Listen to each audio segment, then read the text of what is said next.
மனித நேயம், மனித உணர்வினை மதிக்கும் மனம், இனிய பொழில், நெடிய வயல்கள், கனி, கிழங்கு என கணக்கிலா செல்வம் கொண்டு தனி மனிதனுக்கு உணவில்லை என்ற நிலை இல்லை என்றும் ஓர் குலம் ஓர் தேவன் என்ற எண்ணம் கொண்ட இந்த பாரத சமுதாயம் என்றும் நிலைத்து வாழ்வதாக நமது அருள்கவி சுப்பிரமணிய பாரதியார் அவர்கள் கூறுகின்றார்.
ஆண் பெண் என்ற வேற்றுமை கருதாது பெண்களுக்கு கல்வி கற்பிப்போம்.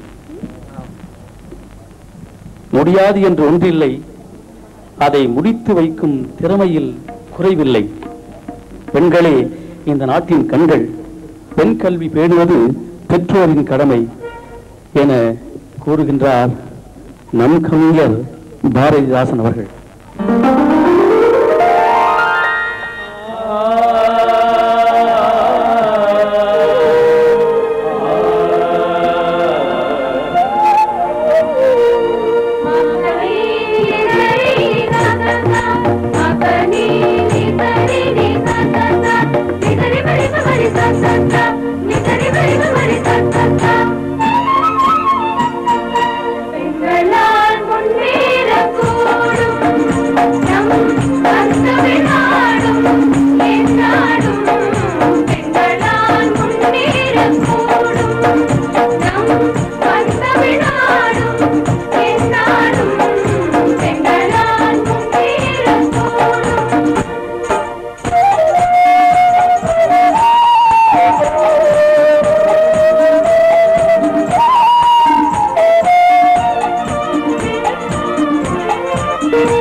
அகத்தினை பெற்ற என் அன்னை தமிழே, நீ முச்சங்கம் கண்டவள், மொழிகளிலே மூத்தவள், மூவேந்தர்கள் போற்றியவர், இயல் இசை நாடகம் கொண்டவள், கவிஞர்களால் வளர்க்கப்பட்டவள், காவியங்களை கொண்டவள், இனிமை படைத்தவள். நீ என்றும் இரவா புகழோடு வாழ்க வளர்க என கூறுகிறார் நம் கவிஞர் புலவர் ராசு அவர்கள்.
இந்திய பூமி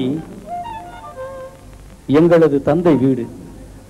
கங்கையும் காவிரியும் பொன்னும் பொருளும் பொங்கும் பசுமையும் எங்கும் நிறைந்த பூமி. இயலிசை நாடகமும் நற்கலைகள்